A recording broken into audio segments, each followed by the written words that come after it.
देख लीजिए दोस्तों, हम तो सोचे कि सीढ़ी से जाएंगे, पर नहीं, हम लोग तो रोड से जा रहे हैं। मंदिर के पीछे है ना, इसीलिए थोड़ा कम दिख रहा है। आप लोग बने रहिए, आप लोग को दिखा रहे हैं। बाबू लिए हैं ना, इसीलिए थोड़ा दिक्कत हो रहा है हमको। देख लीजिए, हम सीढ़ी से पहली बार जा रहे हैं। देख लीजिए, सबसे ऊपर है मुंडेश्वरी माँ लौक रहे हैं। मंदिर नहीं लौक रहा है, पर उसका लौक रहा है।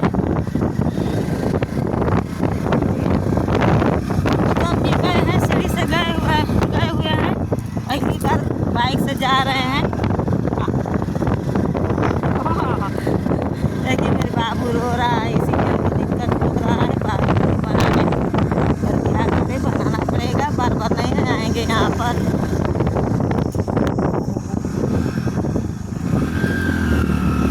हिसाब से चला कर ले चलो, बच्चे लिए हैं।